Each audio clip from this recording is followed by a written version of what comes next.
Monólogo do homem lúcido, autoinvestigação e forja interior. Alerta. O que você vai ouvir aqui não são verdades fáceis de ouvir, e muito menos de aplicar. Essas palavras não são motivacionais, elas são cirúrgicas. Cortam ilusões, rasgam máscaras e expõem a consciência nua de um homem diante do espelho. Se você busca conforto, distração e desculpas, feche esse vídeo agora e volte para sua vida comum. Mas se há em você uma fagulha de inquietude, um chamado interno que exige mais clareza, mais força, mais propósito, então você está no lugar certo. Aqui não há gurus, não há mestres. Há apenas homens em jornada que decidiram olhar o abismo nos olhos e transformar o caos em consciência, o absurdo em arte. Eu não vou te dar respostas prontas, vou te dar a chave do castelo. Mas saiba, ao cruzar esse portão, você nunca mais será o mesmo. Porque o homem que desperta não cabe mais na armadura de ferro que o mundo lhe impôs. Vamos começar. No início pode parecer confuso, mas ouça quantas vezes forem necessárias até internalizar cada um desses ensinamentos e questionamentos. Número 1. O silêncio. Sento-me em silêncio, sem música, sem notificações, sem a voz de ninguém tentando me dizer o que pensar. O ruído do mundo se dissolve, e o que sobra é o som cru da minha própria mente. Inquieta, impaciente, faminta por distração. No começo, o silêncio é insuportável, porque nele não há plateia, não há aplauso, não há fuga. Há apenas eu, nu, sem papéis, sem títulos, sem as máscaras que uso para parecer inteiro. E então surge uma pergunta seca, quase cruel. Quem sou eu quando ninguém me observa? Quando não preciso impressionar, conquistar ou provar nada a ninguém? O que sobra de mim quando não há metas, nem crenças, nem vaidade sustentando a ilusão de propósito? Será que sou lúcido? Ou apenas um homem cansado, travestindo o próprio desencanto de sabedoria? A fronteira entre lucidez e niilismo é fina como a lâmina de uma navalha. A lucidez é luz que fere os olhos, mas revela o real. O niilismo é sombra disfarçada de inteligência, confortável, sarcástica e estéril. Qual das duas te habita hoje? O homem lúcido observa. O homem niilista desiste. O primeiro constrói sentido no meio do caos. O segundo apenas ri enquanto tudo desmorona. O silêncio é a primeira chave do castelo. Não o silêncio imposto, mas o silêncio escolhido. O silêncio que te obriga a te encarar sem filtros, que te mostra o quão barulhento é o teu próprio ego. Ele é o início de toda reconstrução, porque só quando o mundo cala é que a tua consciência finalmente fala. O silêncio não é ausência de som, é presença de si. É ali, nesse espaço entre o pensamento e a respiração, que o homem começa a se tornar dono da própria mente. Número 2. O peso do eu fui forjado pelo que vivi, moldado por crenças que não escolhi, lapidado por dores que suportei e marcado pelas covardias que aprendi a esconder. Cada gesto, cada escolha, cada silêncio que aceitei, tudo isso me trouxe até aqui. Mas se tudo o que sou é apenas o reflexo do passado, onde está a minha liberdade? Sou eu quem vive, ou são as minhas repetições que vivem por mim? Há uma diferença entre aceitar quem se foi e se acomodar em quem se tornou. Muitos chamam de autenticidade aquilo que é apenas a continuidade de suas feridas, um orgulho disfarçado de identidade. Mas se o homem é o limite de si mesmo, o que acontece quando ele decide ultrapassar esse limite? O que acontece quando ele tem a coragem de colocar o próprio eu em xeque, de questionar suas certezas, de abandonar as máscaras que já não servem? Será que esse novo homem que nasce do esgotamento ainda pode ser chamado de eu? Ou seria algo além, uma versão depurada, forjada não mais pela reação, mas pela decisão consciente de se refazer? A liberdade, nesse ponto, se revela como um paradoxo. Camus diria: ser livre é poder recomeçar. Nietzsche diria: torne-se quem você é. À primeira vista, parecem dizer o mesmo, mas há uma tensão silenciosa entre os dois. Camus fala em romper o ciclo, em desafiar o absurdo, em escolher mesmo diante da falta de sentido. Nietzsche fala em afirmar o ciclo, em amar o destino, em dizer sim até ao que mais doeu. Entre o rompimento e a afirmação, o homem lúcido precisa escolher sua via. E talvez liberdade seja exatamente isso. O poder de decidir o que continuar carregando e o que deixar morrer. Então eu te pergunto, se amanhã você perdesse a memória, os nomes, os papéis, os deveres, o que ainda restaria de você? Existe em ti algo como uma essência? Ou és apenas o rastro vivo daquilo que o tempo deixou? Se esse você de agora é o único possível, onde entra a liberdade? A liberdade não de voltar a ser o que foi, mas de transgredir a própria forma, de matar-se simbolicamente e renascer mais inteiro, sem passado para justificar, sem desculpas para esconder. A liberdade é um ato de destruição criadora. Ser livre é ter a coragem de dizer: eu não sou mais o que o mundo fez de mim, sou o que decido ser daqui para frente. Número 3. As regras do jogo interno. Vida é um jogo sem juiz, sem manual e sem final garantido. Não há árbitro, não há plateia. E ao contrário do que nos ensinaram, não há troféu esperando no fim. Ainda assim jogamos. Jogamos todos os dias. Nas conversas, nos relacionamentos, nos negócios, nas comparações silenciosas que fazemos com os outros e conosco mesmos. Mas por que jogamos? Por prazer, por medo, por instinto de sobrevivência, por orgulho, ou apenas para não encarar o abismo do vazio? Aquele silêncio interno que revela o quanto não sabemos por que fazemos o que fazemos. A maioria não entende as regras, apenas reage às punições. A dor de perder se torna uma professora cruel, e é só através dela que alguns despertam para o fato de que o jogo nunca foi lá fora.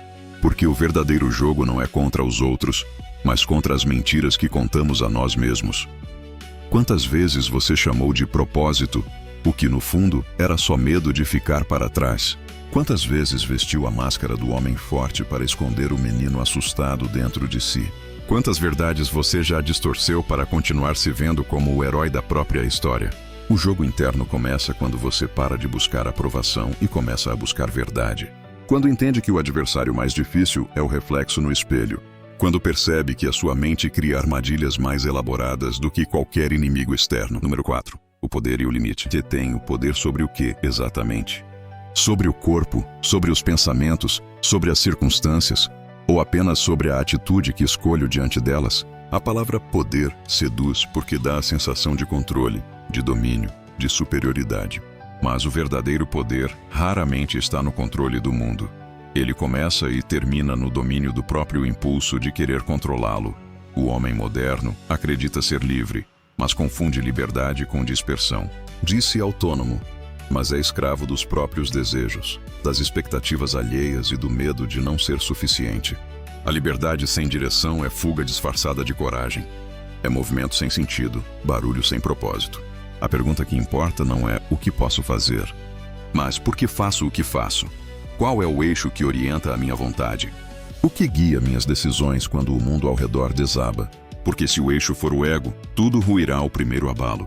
Mas se for a consciência, a lucidez, o compromisso com a verdade interna, então mesmo sem chão, ainda haverá centro. E se amanhã eu perdesse tudo o que me define, profissão, imagem, crenças, status, títulos, o que restaria de mim? Talvez nada. E talvez seja exatamente aí que comece a verdade. Porque só quando o homem perde as armaduras é que ele descobre o tamanho real da sua força. Só quando não há mais papéis para interpretar é que surge o ser autêntico, aquele que age sem precisar provar, nem justificar. Quando você diz que não poderia ter sido outro, há sabedoria nisso. O passado é inalterável.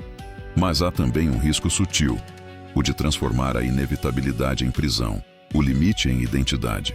Nietzsche chamaria isso de a moral do cansaço, quando o homem, exausto de lutar, chama a própria desistência de destino, quando o conformismo se traveste de aceitação e o medo se fantasia de lucidez.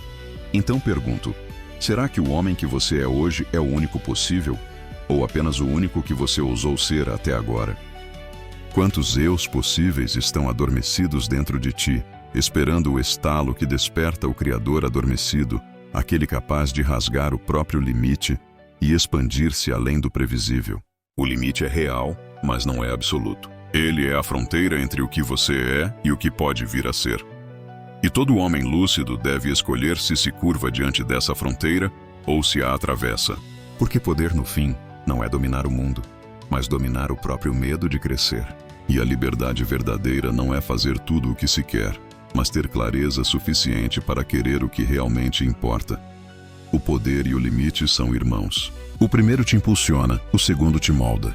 E é no choque entre eles que nasce o homem lúcido, aquele que não busca ser invencível, mas autêntico. Não eterno, mas inteiro. Número 5. O abismo. Há um abismo entre o que eu sei e o que eu vivo. Entre a filosofia que proclamo e a disciplina que realmente sustento. Entre o homem ideal que imagino e o homem real que se revela quando ninguém está olhando. Esse abismo não é um erro do caminho, é o próprio caminho. É o campo de batalha onde a teoria se choca com a prática, onde a consciência testa sua força contra o instinto. É nesse espaço de tensão que se revela quem é o homem lúcido e quem é apenas um impostor de si mesmo. Posso enganar o mundo com aparência, palavras e gestos bem ensaiados. Mas há um lugar onde nenhuma mentira sobrevive: o silêncio. No silêncio, a consciência se torna espelho e lâmina ao mesmo tempo. Ela reflete e corta, mostra e fere. E o que ela revela não é sempre bonito. São as covardias sutis, os vícios mentais, a preguiça espiritual e a eterna busca por aprovação disfarçada de sabedoria. Ser lúcido é não se poupar. É encarar o próprio reflexo sem filtro e admitir: sim, esse também sou eu. É reconhecer a sombra sem se deixar dominar por ela, e ainda assim continuar. Dessa coragem nasce o chamado da metamorfose. O homem lúcido não é estático. Ele é movimento, ruptura, transição constante. Como a serpente precisa trocar de pele para continuar vivo. E cada nova pele exige dor, porque crescer é um tipo de parto que acontece de dentro para fora. O único possível de hoje talvez não seja o mesmo único possível de amanhã. A lucidez verdadeira não é se prender ao que é, mas compreender o que pode vir a ser. Aceitar o real não é resignar-se, é tomar o caos nas mãos e transformá-lo em matéria-prima. O silêncio, a solidão e o esculpir de si são estágios, mas o objetivo final não é suportar o caos, e sim usar o caos para criar forma, sentido e direção. A vida não te deve coerência, é você quem precisa conquistá-la.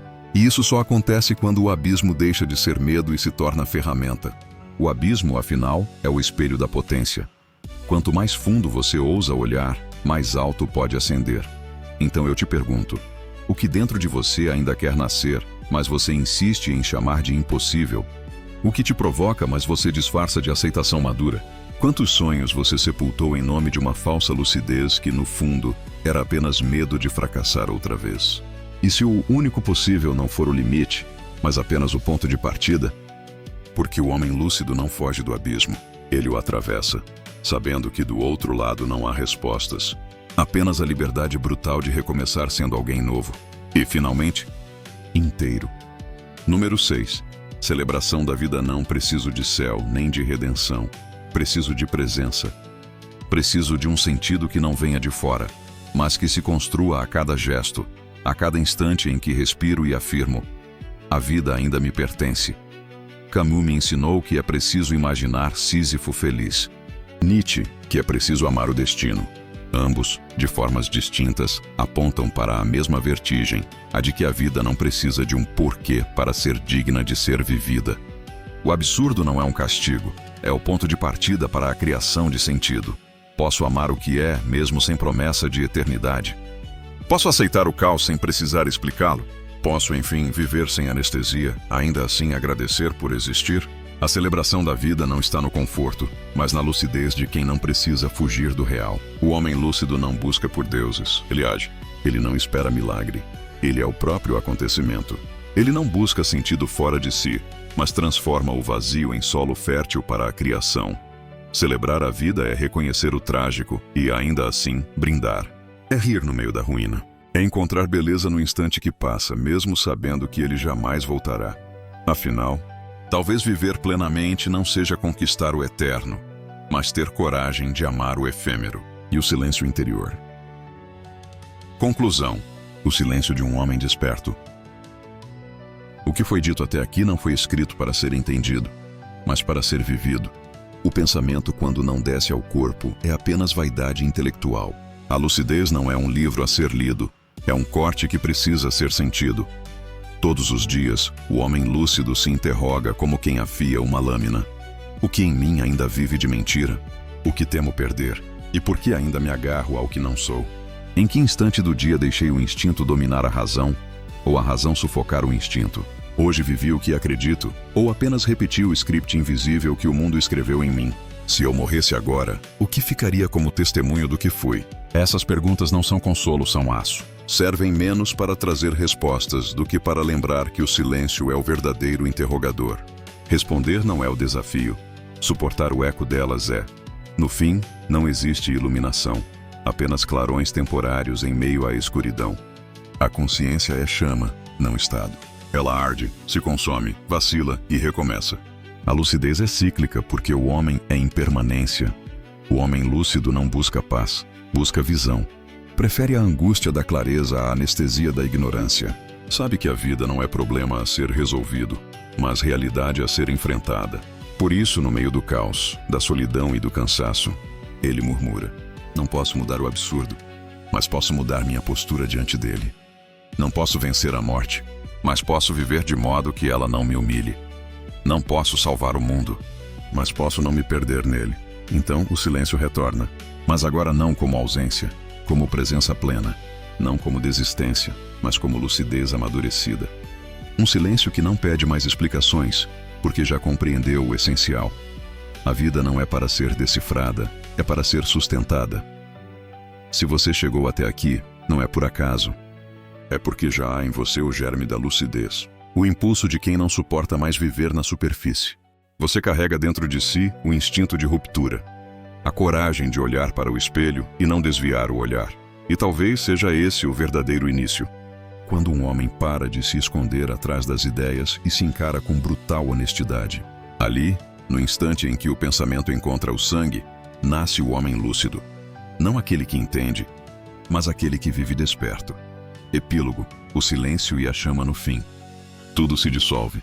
O nome, o corpo, o eco das palavras. Fica apenas um instante. E no instante, o peso e a leveza de existir. O homem lúcido caminha só, não por orgulho, mas por lucidez. Ele entendeu que nenhuma multidão o salvará e que a verdade não se partilha, se sustenta. Não há prêmio para quem desperta. Há apenas o fardo de enxergar o que os outros fingem não ver. Mas também há uma estranha paz nisso. A serenidade de quem já não precisa fugir de si. Ele aprendeu que viver não é vencer, é permanecer digno diante do absurdo.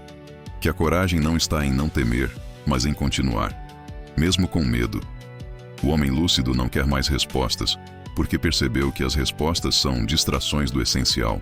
Ele aprendeu a respirar o caos, a sorrir diante da incerteza, a agradecer pelo breve milagre de estar consciente. E quando o silêncio enfim o alcança, ele não luta, não ora, não suplica. Apenas observa. Há um instante em que o pensamento cessa, o tempo perde sentido, e o que resta é pura presença. Um clarão dentro do escuro. Ali, no centro do silêncio, ele entende. A vida nunca prometeu sentido, mas deu a ele o poder de criá-lo. Então o homem lúcido fecha os olhos, não para fugir, mas para ver melhor, e sorri, porque compreendeu o essencial. Viver é arder, sabendo que a chama não é eterna, mas é real enquanto queima. Se você chegou até aqui, junte-se a nós, a comunidade de homens que escolheram clareza em vez de conforto, ação em vez de discurso, cura verdadeira em vez de aparência. Deixe seu like, isso ajuda a mensagem a ecoar. Inscreva-se para continuar a jornada da lucidez. E comente abaixo, porque a sua voz pode despertar outro homem que ainda vive no escuro. Juntos, transformamos dor em força, silêncio em consciência, homens comuns em seres lúcidos.